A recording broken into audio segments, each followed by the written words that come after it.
Good afternoon. I'm your host, Jimmy Kim, and you're watching the greatest show on the planet, The Jimmy Kim Show. To the audience out there today, thank you so much for tuning in. We have a very exciting episode today. I'm interviewing Fort Bend County Precinct 1 Top Constable Chad Norvell. So Chad, go ahead and take the mic, and we're going to go ahead and start with some background about yourself. Well, good morning, Jim. Thank you for having me. I'm from a native of the Houston area. I've been here all my life, living in Katy now for 28 years, I believe. So for the last half or more, I've been out in Katy. I grew up right here in this area in Alief. I went to Alief Hastings High School, and very proud. A lot of my friends went to Alief ISD, I've found, and I've been surprised of the migration out to my Katy area. How many in my neighborhood are also from Alief. So a lot of Alief pride and going back to our roots. I've been elected constable since January 1st of this year. Last 29 years have been in law enforcement, all in Fort Bend County. After high school, I went into, served in the Marine Corps, and then went into law enforcement after that. Many in law enforcement have that military background, and with law enforcement being, paramilitary type structure with the chain of commands and the organization and the same type of rules and uniform. It's a transition for many in law enforcement. And that certainly helps you prepare, right? It certainly does. And I know when I have applicants that have that military background, it's rarely will you have to, critique that applicant or that employee on their uniform or how to act or with his, with his own chain of command or his supervisors. They learned all that in the military. So they fit well into law enforcement. Right, it's an easier transition, and plus they have an edge over the applicants that don't have any. It is. So it's difficult for someone that just grew up at home with mom and dad, and then went to college, and then go into law enforcement. It is something they have to learn. But again, it's I would say maybe 10-20% of law enforcement have that military background. So, but it's beneficial, but it definitely gives them an edge over those that just took the traditional path of growing up and going through education. Right, but you certainly help prepare those without military experience, so they're capable. Absolutely, they're going to learn. They're going to learn that. Right, they're going to learn that in the police academy. And, right. Okay. So they get it no matter what. Right. Right. And we're relying with my office or many of the smaller agencies rely on officers or applicants that receive that. Hey, Tarek, I can't hear the mic now. Can you double check it to make sure that the mic's on? Yeah, go ahead. But yes. They're going to learn that in the police academy, and only the larger agencies, Houston PD, Harris County SO, have their own police academy. Fort Bend has a great one at Gus George Academy, but many times the applicant goes there on their own, and then once they're certified or trained is when they would come to an agency like mine, a smaller agency. Oh, okay. So that's the normal route. Is we're looking for experienced, applicants, that to hire. Okay, yeah, because that experience is right. priceless. Right, and a small agency, I have 60 employees versus HPD that has 5,000 or whatever number they have. It's definitely a different path for those employees that choose to work at a smaller law enforcement agency. Right. Okay. All right. Tell us about your education and then also your career in the military as well as a Marine Corps veteran. Right. I served in the Marines. I was in infantry, as many are in the Marine Corps. They also say you're a rifleman first. And I later obtained a degree from Mountain State University in organizational leadership. And while a college education isn't required for most in law enforcement, it's certainly recommended for those that want to climb the ladder and go higher. And that's why I received my degree later in life, not initially. Just for that reason, I saw that it was going to be needed to get to the higher levels, and it certainly is beneficial as well. Law enforcement's a continuing education process. The officers are required to, obtain specialized training, every year. But many will also find that path of what, certain little niches of what they enjoy to do. For example, for a long time, I taught child passenger safety around 20 different states around the country. I taught in Heidelberg, Germany, Aviano, Italy, traveling there with USAA to help teach people how to secure their occupants in vehicles. And that's, many will go into crash investigation or all the different little specializations within law enforcement. And that's, it helps that continuing education and then a very well-trained officer by doing that. Yeah, and that's really important. Yeah. How individuals are secured in a vehicle, especially when there's It an is. accident. It is. Now, You can die if you're oh not. yeah, so many young children die by being improperly secured Right. or unsecured at all, and that's unfortunately I've seen the result of that many times, and it's always hard to see, and especially as a parent myself, it's very difficult to see, and for the officers and of course the family. So long story short, remember to wear your seatbelt.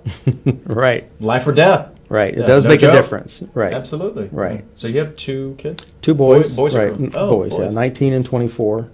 I'm surprised I haven't met them before. Yeah. But I'm sure they're good Right, kids, Chad. right. One's a You get senior. that military and police discipline. Right. Right. Yeah. One's a senior at U of H, and the other one nice. hasn't chosen a college path or anything permanent yet. So Okay. we're helping them along that without forcing it. Okay. So they'll Yeah. get there.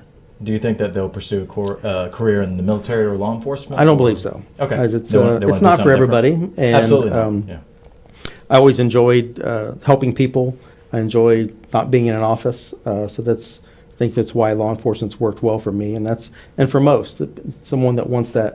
You don't want to say adventure, but it's better than looking out a window every day, and you're able to get out and help people and actually make an impact, and that's why most that go into law enforcement choose that route.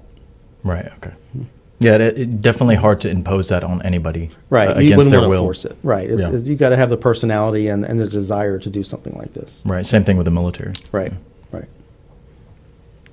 So initially, why did you decide to, first of all, serve in the Marines, and then why did you Yeah. decide to become a police officer as well? Well, I think both answers probably go together. I recognized in myself at a young age that I needed to grow up and needed some guidance. I didn't know what I wanted to do initially, and that's why I chose the military. I already had friends that had gone in, and I think that having the peers that join, prior or at the same time certainly helps many choose that, and that is with me as well. A friend that went to the Marines, he ended up staying in as a career for almost 30 years. I didn't do that, but after that, going into law enforcement, I wanted, as I said, something different. Want to be able to get out and help people, serve my community, or continue serving, and that's the path I chose. Okay. So that atmosphere had a tremendous impact on you. Which, Right. Yeah, It a lot of did. people may not realize that. Yeah. Right. Those friends you hang out with, Right. they change the course of your life. Well, and your I destiny. always tell my kids, you are who your friends are. Absolutely. Which is when you have the bad friends, then you're going to end up in that bad circle as well. So choosing good friends and then ones that make the right decisions certainly influences and can affect everyone within that group of friends, within that circle. It's important yes. to have the right ones. Yeah, I feel like at times it's a bit, people underestimate that power. Right. Yeah. It's, But they have more influence than parents usually right. by having what your friends are, especially when they get to be 17, 18, 19, and they suddenly believe they know more than you. Oh, Then yeah, right. they're listening to those very wise friends they have to make their decisions. That's very sometimes- profound. Right. Sometimes they Yeah. aren't the right ones, but they're learning, and we all did it, and we all get there. We all make bad decisions along the way, I'm sure, but hopefully Right. it ends up working well for people. Yeah, I know. I can certainly admit I have, but I learned.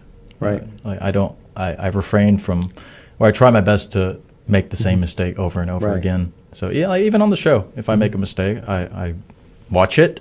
Right. I say, hey, I should not make that mistake again and improve. Right. Well, my law enforcement career I began at Stafford Police Department back in 1993.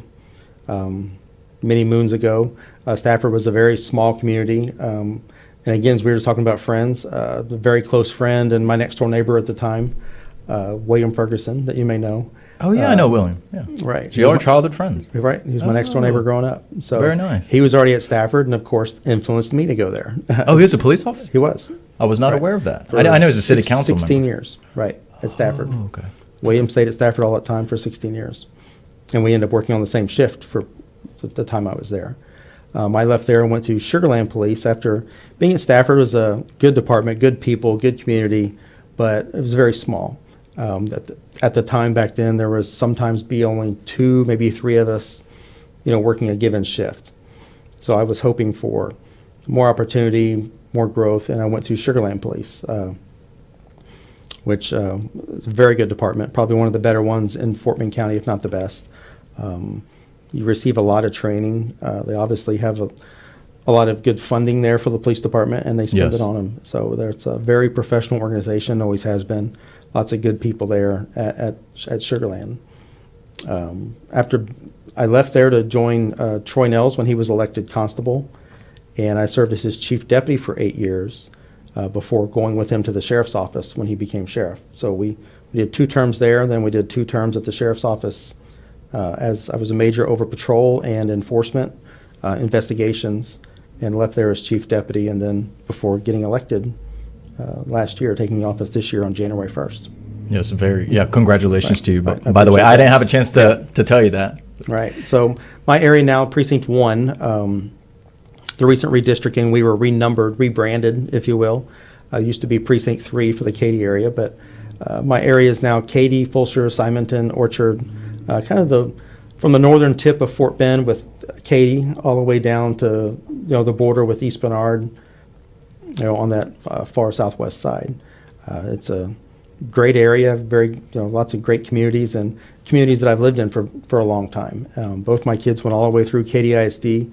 I volunteered frequently, so on many committees for schools, for the district, bond committees, et cetera.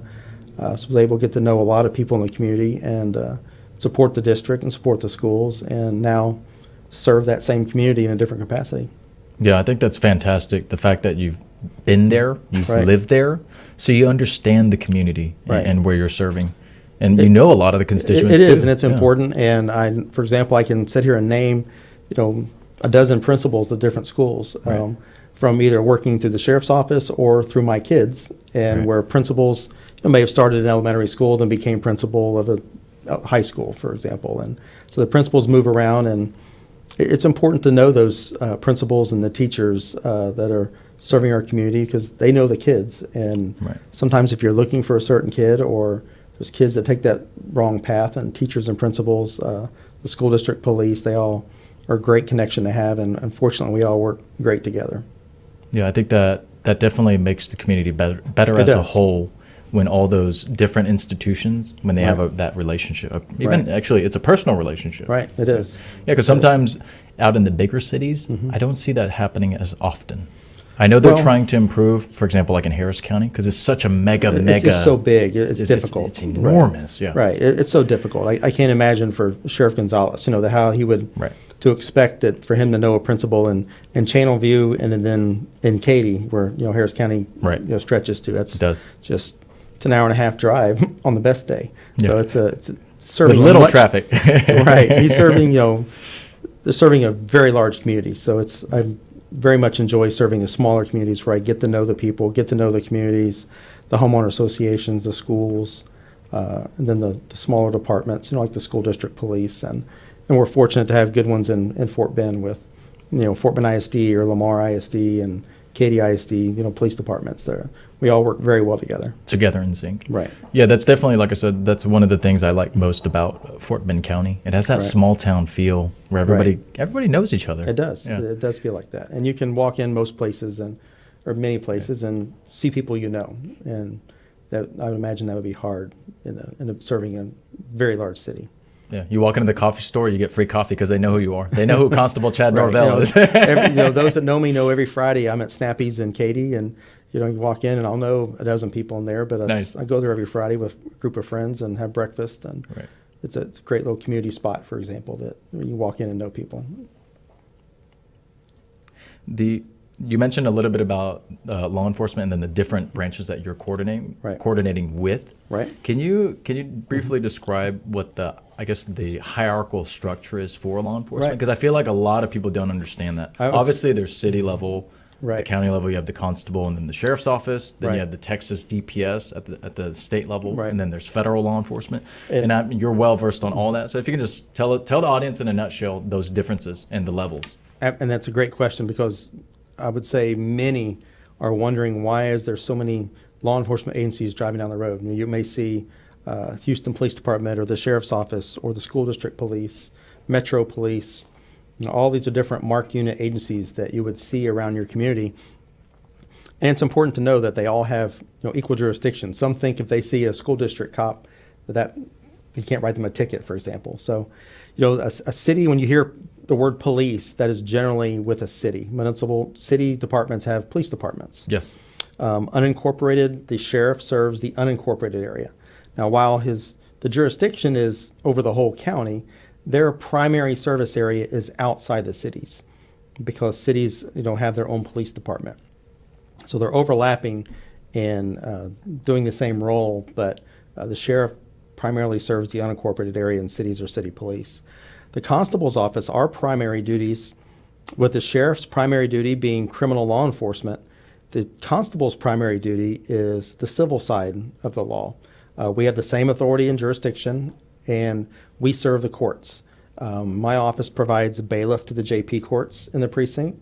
We serve warrants, and we serve all of the civil process that comes out of courts. Now, what is civil process? Well, if you get sued, we serve those lawsuits. If you don't pay your taxes and you're sued or you end up losing your home, then those are the documents we do. We serve, and we have to evict people. It's a very difficult, dangerous part of a deputy constable's job is doing evictions, and it's very hard to do. But we all have to pay our rent, pay our mortgage, and if you aren't, then that resident that owns that home then obviously has a right to reclaim his home. So we have to evict those occupants, and it's difficult, but deputies do it every week. Right. And now what clouds it a lot in Harris County is that you have the constable's offices in Harris County. Really, Harris County is its own animal with this, that they do often the same thing as the sheriff's office or the police in the same area.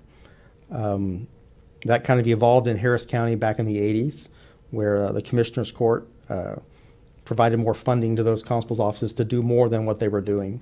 So, for example, my agency through the county contracts with a lot of neighborhood communities, just like they do in Harris County, for supplemental patrol service.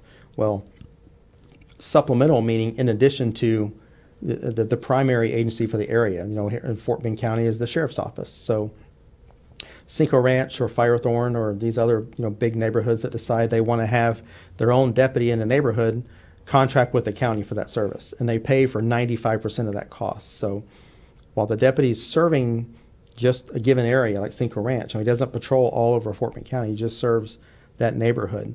When he's not there, or even at the same time he's there, the sheriff's office is still there, and my deputy is there to help patrol the area and cover the same area as the sheriff's office. Texas DPS, going back into what these different agencies do, yes, they cover everything in the state, obviously. And everybody knows the black and white out there on the highway when you're driving to San Antonio. Better slow down. Everyone's watching for that white hood coming at them, right? I understand. And the cowboy hat. Right. And so their primary role is handling, really they handle the rural areas of the state. They kind of handle between the cities, but you'll see them everywhere. That's when I see them. But you aren't going to see, you may see a trooper inside, middle of the city of Houston or right here out on Harwin, but it's unusual that they'd be out here doing traffic enforcement. Their role is generally, outside the urban areas. And they obviously have jurisdiction statewide for everything. Right.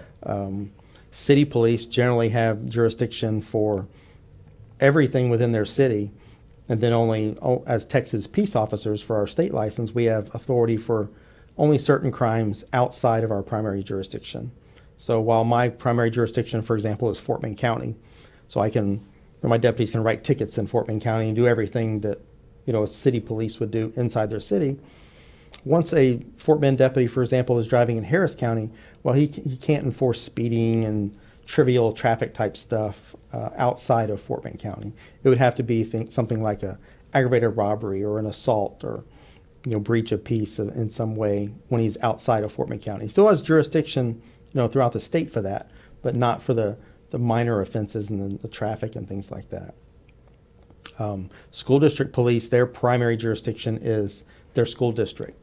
So, HISD, for example, is a huge school district. Yes. So they have a very broad jurisdiction that overlaps multiple counties, probably, multiple city limits. All that's irrelevant to them because their boundaries are the school district itself. So KDISD, for example, goes they're in Fort Bend, Waller, and Harris counties, and all the way up to Bear Creek, down to Katy. It's a big school district as well. So the school district police are very important, and while their primary role is within their schools or on their school campuses, they have authority anywhere in that school district as well. Yeah, I think that's a good thing, because then they have more oversight. Right. Not necessarily just at the school. Right. If a KDISD officer is driving between campuses, for example, if he sees a reckless act or something else, they can pull him over and write him tickets, and they often do. Right. But generally, they're going to, keep their focus on their schools, protecting schools and protecting the kids. Yeah, that's their primary focus. Everything else comes secondary. Right. Yeah, because I feel like that's the big way we can make our community safer, just having that presence. Because in then the bad people, they'll have second thoughts. They'll like, oh, there's a lot of constables around here, or police officers, or sheriffs. Maybe I shouldn't do this. We're fortunate in Fort Bend to have great coverage of law enforcement, I think. Some good departments, from my area. We work well with the sheriff's office. We work well with Fulshear Police, great department. Know everybody over there very well. And KDISDs, the main ones we work with. But we have some very good law enforcement in our area, and Lamar ISD Police. But work well with them all, work well with their chiefs and their staff, and it's a benefit to the residents. Absolutely. By all of us having that relationship and working well together. Yeah. And we also do want to say our condolences go out to the Harris County Constable the other night that was killed in action. Right, it was Precinct 5, Corporal Galloway, and then last night, Harris County Sheriff Sergeant. Oh, there was another one? Was struck and killed while escorting, I believe he's escorting heavy equipment on one car of the freeways. Accident? Well, he's a motorcycle officer. Oh, okay. So the heavy equipment, he was off duty, but still on his police motorcycle and in uniform, escorting heavy equipment, which is often done at night just because of traffic. But he was standing next to his motorcycle, is what I heard on the news today, and with his lights on, and believe it was a presumed drunk driver that struck him and killed him. So once again, condolences go out to their families and their departments. Right. Yeah, we know they're going through a rough Texas, time. And we lost that DPS trooper the day before in a bad car crash. So it's been a difficult weekend for law enforcement, really across the country. The two NYPD officers shot the other night, one killed, one seriously injured. And I'm sure there was probably others, but it's been a difficult weekend for law enforcement. Right. We wish for the safety of all the law enforcement officers around the country, including yourself, Chad. Absolutely. Because I know you're out there 24/7. So a question I have, Chad, is I know that I mentioned a little bit earlier, having that presence has a big effect on crime in the community. What other ways are these kinds of incidences preventable? Well, one of the most important things we can have is an involved community. Having people residents that are willing to look out their window and call in when they see something. Law enforcement can't be everywhere. We're not on every block and can't be. And so when residents see something, you always hear the cliche, you see something, say something. But it really does take that. When often crimes are solved because someone is willing to get involved and call law enforcement or make a note or just making the phone call. That's a resident, right? It can be anybody, not necessarily a police officer. As a resident, there's many that you'd be surprised at how many emails or Facebook messages or even text of people that will text or send a message of something suspicious they saw at 3 a.m. Right. Instead of just calling into their local dispatch and saying, hey, there's a suspicious vehicle. You don't even have to give your name. You can call anonymously and say, hey, there's this car going down my street with no lights on at 3 a.m. Well, that's probably someone that should be checked out. Yes, agreed. And if people are just willing to make that phone call, let law enforcement know, get them to the right place, that can help reduce crime tremendously. That's very interesting, because I know in Harris County they have this organization called Crime Stoppers, and I believe that's what they do. Do y'all have that in Fort Bend County as well? Everywhere, nationwide. Oh, that group's nationwide? Right, it is. And we have a Fort Bend County Crime Stoppers. Oh, There's great. Harris County Crime Stoppers. They're usually localized. Okay. But Crime Stoppers is really after the fact, when, say, a significant crime has occurred. Okay. And then you'll see Crime Stoppers put out a reward for information leading to the arrest of a given individual. Okay. So that's really after the fact. And more importantly, it's when something is happening, you'll make that phone call. Okay. Just, yeah, we're talking about don't- before. Yeah. Right. When something's going on at home or something doesn't look right or Yeah. you see a car following the Amazon truck around, well, call in because they're probably following the Amazon driver and stealing packages off the porch, for example. Yeah. Sometimes can be the easiest thing, but if it, you feel it in your gut, something doesn't look right, then your intuition's probably correct. I agree. And just make note of it and make a phone call. Okay. Yeah. What is the current state of Fort Bend County and the overall state coming from a law enforcement perspective, and also some of the political perspectives as well, and how that influences law enforcement, and then how that influences the community as a whole. So just your wide range view. Well, it's hard to look at it with just the county because what happens in our region affects us, in Fort Bend County. So it's not just Fort Bend County, but things that happen in Harris County affect us in Fort Bend County as well. Oh, they do? Okay. Sure. Bad guys don't know county borders. They don't stop. Right. Sheriff Nels always joked that we need to build a wall between Fort Bend and Harris County, but make funny. Harris County That's pay funny. for it. But that was his joke. That's And hilarious. many in Harris County probably didn't like the joke, but many that we arrest in Fort Bend County are from Harris County. Oh, I didn't know And that.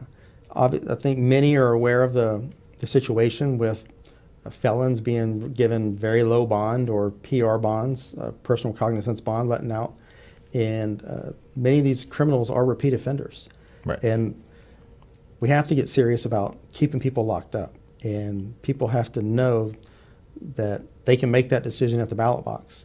And when they see these same judges that are letting people out, they need to vote them out of office. Judges are elected. So it's in Fort Bend, there's some that provide the low bonds as well. It affects all of us. We're not, we haven't had the issue of recruiting at my agency. I don't have any vacancies right now. That's good. Right. Yeah. So it's not always how much an officer is paid, but how they're treated and the community they serve. So my deputies are fortunate to serve a great community. They appreciate it and they enjoy it. And I treat them with respect and my supervisors treat them with respect. And that's helped us retain good deputies and then hire new ones through word of mouth by them recruiting their own friends. So probably one of the rare agencies that don't have any vacancies right now. And I don't have trouble filling when I do.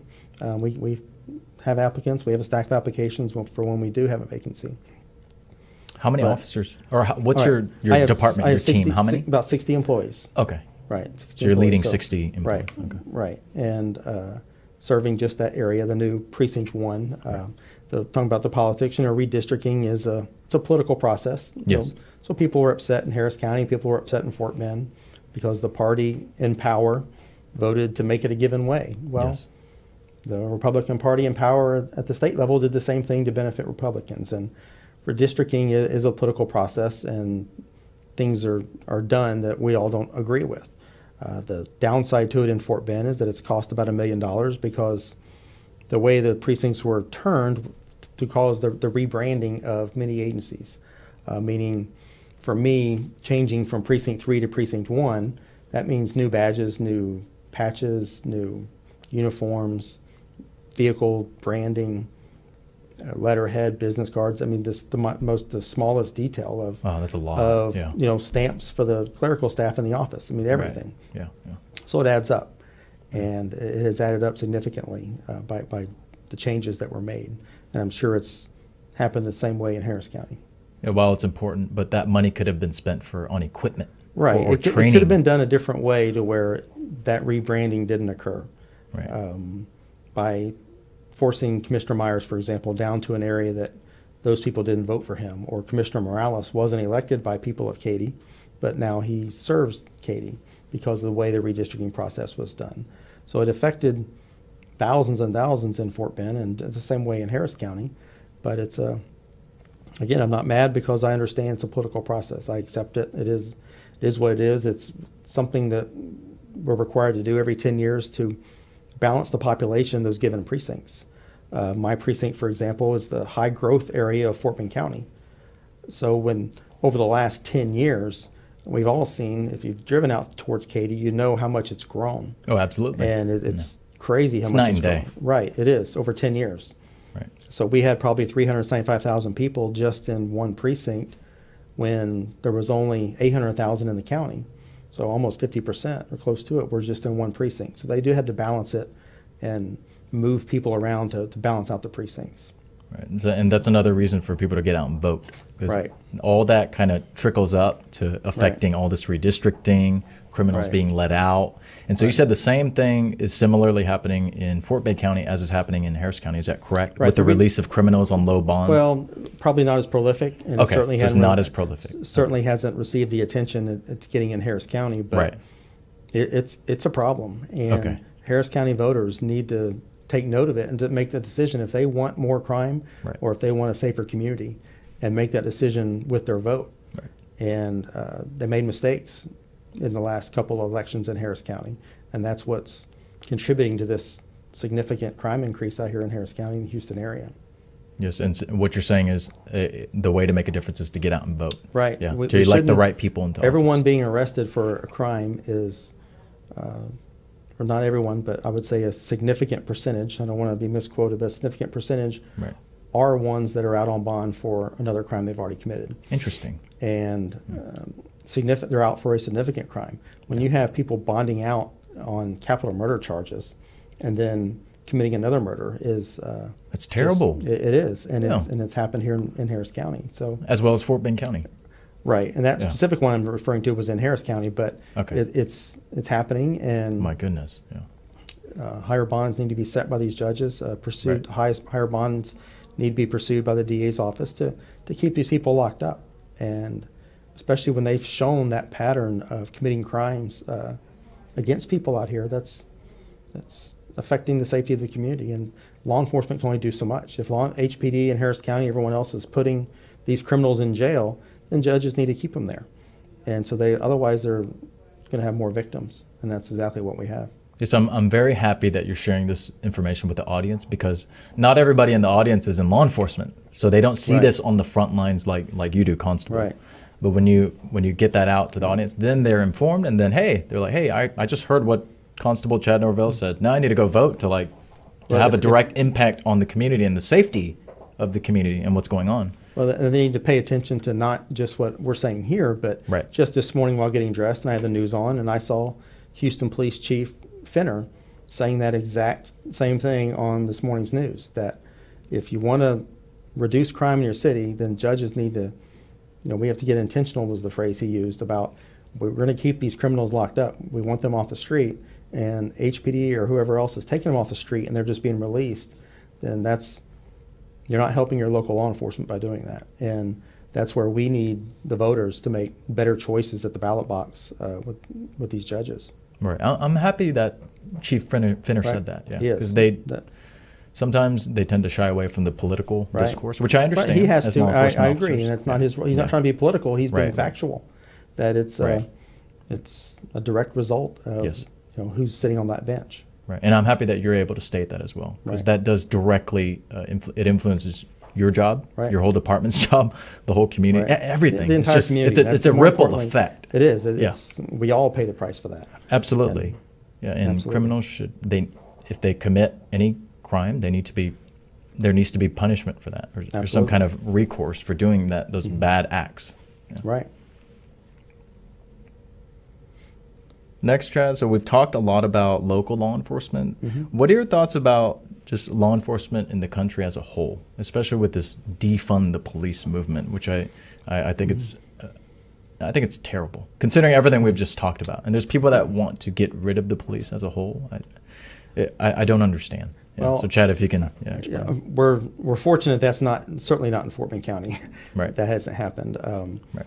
I would say my department's well funded. Haven't had my budget cut, so it's not Good. Locally, we're not affected by that yet. Yeah. Future bad decisions at the ballot box could change that. Who knows? But True. what you're seeing around the country in cities that have taken that route is they recognize the mistake they made. I mean, look at Minneapolis, and Crime's going up. it is. It's going up, and they're realizing it was a mistake.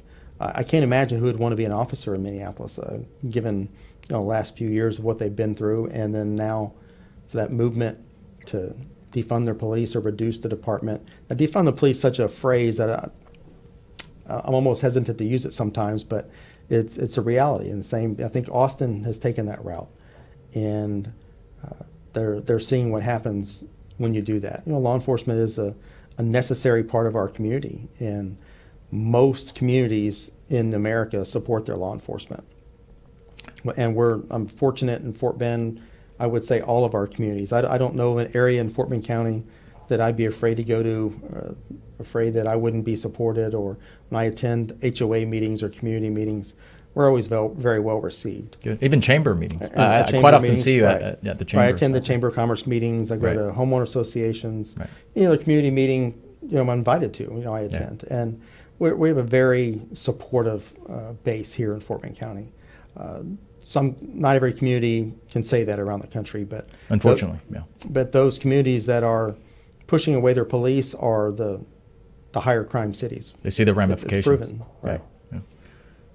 We'll change that tagline, Chad, since you Right. didn't like it. We'll change it to Well, fund the police. Right. How about that? You like that? Right. I just made that up on the fly. Okay. Yeah, they should always fund it, and it's just here in Fort Bend, I know about 25% of the whole county budget is the Fort Bend Sheriff's Office.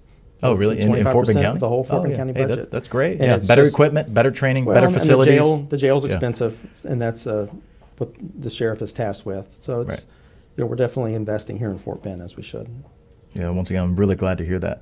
So how does your department do outreach with the community other than those things that you Right. mentioned? I know that we talked about briefly before the interview, the show started about coffee with cops. Right. And just so how the community can create bonds with the police officers, and then they can realize, hey, these are good people. Just Right. like this person's just like my next door neighbor Right. or my best friend. No different. And not necessarily what's being portrayed sometimes in the mainstream media.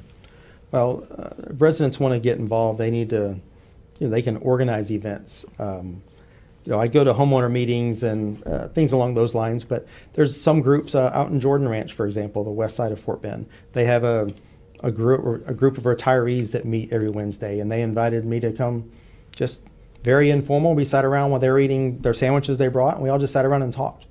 There was probably 20 people, and it's a very informal things like that I enjoy, where we can sit and talk and Right. really hear from residents about what their concerns are, and versus the larger events. We haven't done as many of the coffee with a cop type because of COVID. Many don't want to get out and engage in the large gatherings, but they're slowly coming back, and we still hold them in the smaller settings. Okay. The homeowner association meetings are a great venue as well. Get involved in your community through your homeowner association, and we attend every one we're invited to. Excellent. Myself or You're deputies. actively engaged. We're at every one of them. Yeah, that's good. If you invite us, we'll be there. Yeah, I hope that the large gatherings will eventually start to continue, because Right. my 2 cents on this topic is we can't live in fear and paranoia for the rest of our lives. Right. I mean, people have been doing that for 2 years already, Chad. Can And you it's a believe it? virus. It's not going away. We all know Yeah, that. well, There'll be yeah. different variants. There probably always will be. Right. It's Kind of not like the my- cold, Right. or the seasonal flu. So Right. I mean, I've had COVID twice myself. well, I'm So- glad you recovered. You made it. I mean, you're It young, was- you're healthy. I would say I had it at Christmas. My whole family did. For us, it was a 36-hour cold. Right. And, So you recovered very fast. About a day and a half is when we Yeah. felt bad, and obviously we stayed home, for the week. But Had your chicken that's- broth, chicken soup. right, we didn't feel that. But I'm glad to hear. and the I'm glad first time- Amy the got first- better right, too. And the Yeah, first time we had it was the same way, very, very mild, which most cases I hear are from my friends that have had it. But Right. it's certainly something affecting people. But Well, absolutely. Yeah. I don't want But- to diminish it, but it's not going away. Yeah, and my thing is, I don't think the solution is staying locked up in your house for No. who knows when. Right. Yeah. Right. It's better to get out, because now you have the antibodies to fight it Right. off too. Right. Yeah. Oh, shout out to Amy Norvell, Right. by the way. I know she's Yeah. listening. So I'm sure. I'm good friends with her. Yeah.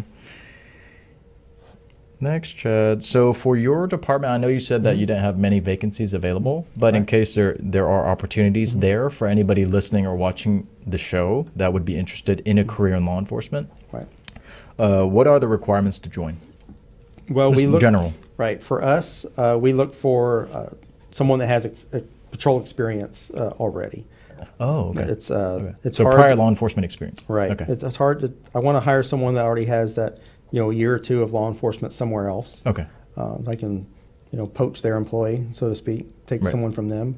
Yeah. It's hard to train for an agency my size. It's hard to get someone straight out of the police academy Okay. and put them through the needed 6 months of field training that the bigger departments do. So that's it. Fort Bend, for example, the sheriff's office, they'll put you through 4 to 6 months of field training where you're riding with somebody, and the police academy is really just basic training, so to speak, and then when you're riding with somebody, how they really learn. That's the real. That's where stuff. they learn how to do their job in the day-to-day events of being an officer. So I look for someone that has a year or two experience, but good health.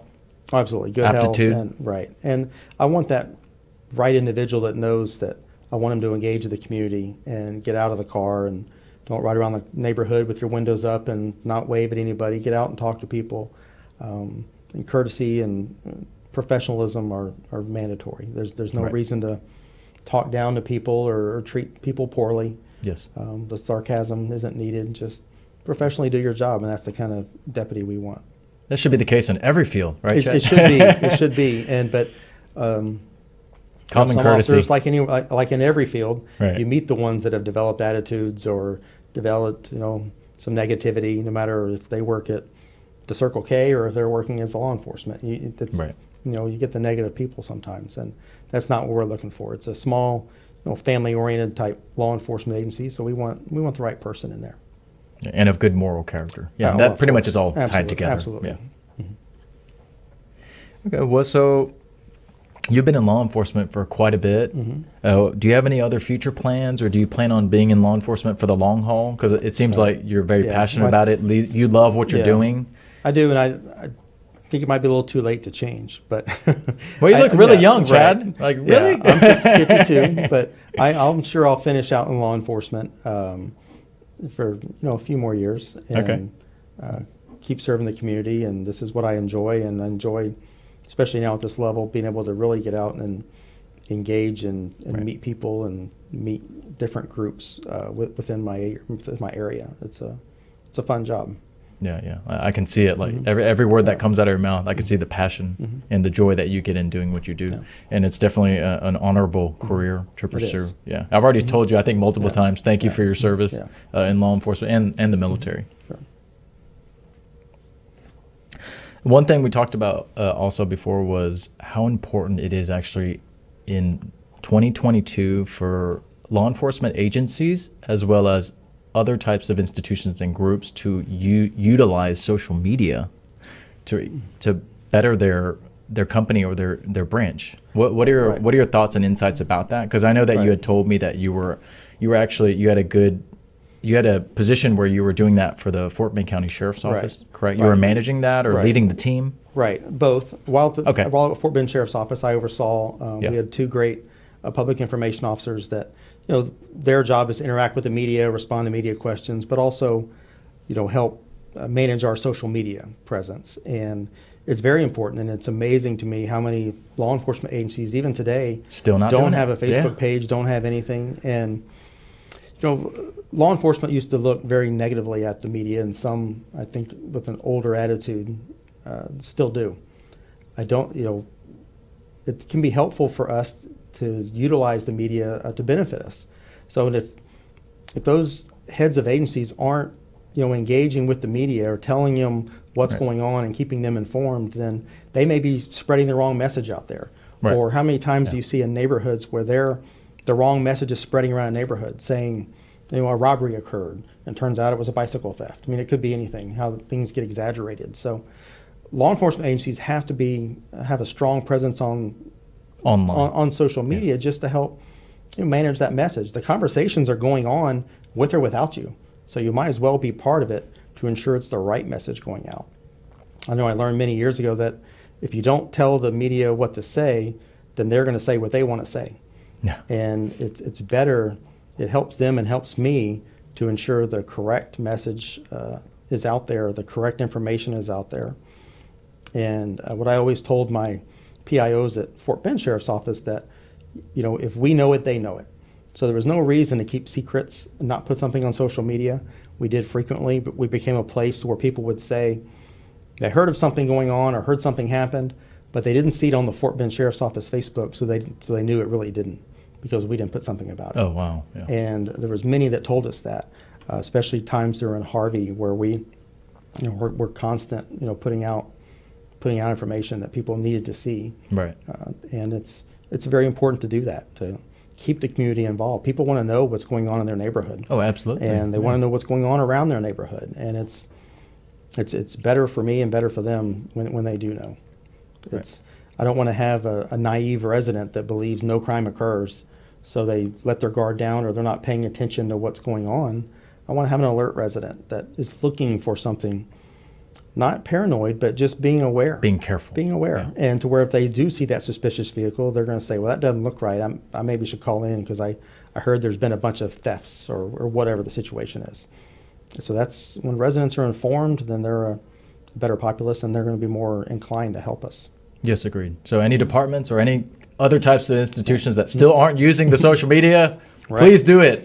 Right. Because it will benefit you tremendously. Even this radio show. We live stream on social media. It's super powerful because the audience is global. And I still, as a volunteer, oversee the social media program for the Sheriff's Association of Texas.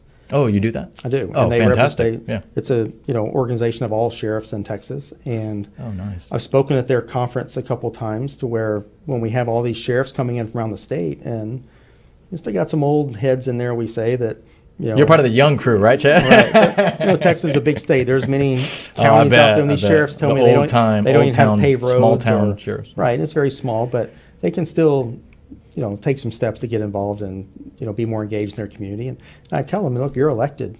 Being more popular on social media would help you in that, as well. So, but there's still many out there that are reluctant or won't do it. Yeah. But like I said, we hope that they can adapt and change their ways. Because imagine a political campaign without social media. Right. That it's unimaginable nowadays, right? And the same should stand for institutions like law enforcement agencies, right? Or even businesses. Yeah, everybody needs to be on. Look how President Trump used social media amidst. Oh yeah, it was incredible. He leveraged it so well. People didn't like it, but he did leverage it very well. He got everyone every day was talking about whatever he tweeted. Oh right, yeah, that good or bad that press. But the fact that people were aware and they waited for it.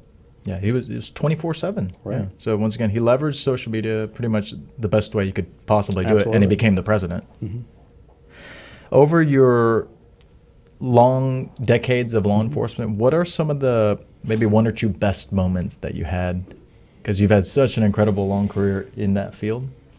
I don't know if I had a best moment. I would say, as I mentioned earlier, where where Trevor Nels and I traveled around teaching about child passenger safety. That was something he and I enjoyed very much, that we feel like probably saved a lot of lives, saved a lot of kids by teaching those. It's a 4-day class we would teach. Right. And we taught all over the country and the world. And you would be teaching kids? Right. Well, we were teaching parents. Oh, parents. We were teaching. So the parents can address the kids. We were teaching actually community people that would go out in the community and then help parents. So community leaders. Right. Okay. And depending on where we were. So I think that's probably been the most satisfying, to where we knew that what we were doing was... It was making an impact. Right, making an impact and helping kids ride safely, maybe preventing crashes or preventing kids getting hurt in crashes. Right. Too many times, even in school zones, you'll see the kid sitting in the front seat with his backpack on, his face all the way up against the airbag, and all it's going to take is a 12 to 14 mile per hour crash for that airbag to deploy, and that kid's going to be killed. And just little things like that of educating parents, and that's when you tell them that's why your kid needs to be in the back seat. You hear kids should be in the back seat, but nobody says why. Why, right? And they don't realize the danger to airbags for kids, or the danger. Or I'll tell parents that have unrestrained kids, I said, you're going to be in a 20, 30 mile per hour crash that your kid might go through the windshield and be killed, and you're just going to be sitting here uninjured. And just that aspect of what we did as informing and educating parents, I think was... You enjoyed doing that, and it was very rewarding for you. It was. We enjoyed it very much. Right. Well, shout out to Trevor Nels. Right. No, Trevor. He actually started it and brought it to the Houston area. Oh, Trevor started? Trevor did. Well, it was a national program that wasn't in this area yet back in cool. Okay. 98. And then he went and got trained, and then brought it back here, and it exploded from there. So it's... Well, very nice. Yeah, I'm so happy that happened. Yeah, because that's you probably saved countless lives doing that. And people, think that most firefighters or police officers can help them with their child safety seat, and that's not true. That's very few, have received that training. Another question is, Chad, so when you had any difficult moments throughout your career, what kept you going? Because I'm sure you've been through many difficult times over that course of 26 years. There plus. has, and I think that the hardest for officers is seeing the different tragedies they see each day. Yes. Say the murder-suicides to where Right. an individual kills his whole family and then kills himself. Right. And it's not only seeing the actual effect of, say, a dead body, but Right. seeing what it does to the friends and family of that person, around that person. Seeing how others are hurting is, I think, probably one of the harder parts of law enforcement for many, to where it's hard to say that you get detached from it, but you do. You have to train your brain. You really do, and Yeah. especially seeing dead kids, or Right. there's some, life is gruesome, and in life there is death. So it's Right. some things that officers see are difficult, and all respond to it differently. And you have to just, again, block it out of you can't block it out of your mind, but You cope with it. Recognize it, cope with it. Right. Some officers need to go talk about it, and that's good. Where that wasn't done many years ago in law enforcement, that is done now for the critical incidents. And that's probably just the hardest part of law enforcement generally for anybody is, seeing the things that officers see day in, day out. Right. Okay. To wrap up the show, Constable Norvell, 3 tips to be successful as a police officer or constable or law enforcement officer. That's the umbrella term. Yeah. I would say maintain your courtesy, maintain your professionalism, and have the initiative to get out and engage. Many officers will incorrectly say, well, the more tickets I write, the more likely I am to get a complaint, or the more people I interact with, the more likely I am to upset somebody. But that's not true. If you treat everybody professionally, no matter what the situation is, then that's not going to occur, and it helps you later, getting out, and you learn from every encounter. So it's important to get out there and engage and be courteous and professional when you do it. All right. Thank you so much for sharing all Thank that you. today. Once again, Constable Chad Norvell, thank you for coming to the radio station to conduct this interview with us. And to the audience, thank you so much for watching and listening to the show. We will see you next Monday, 12 to 1 p.m. Have a great afternoon. Bye. Thank you.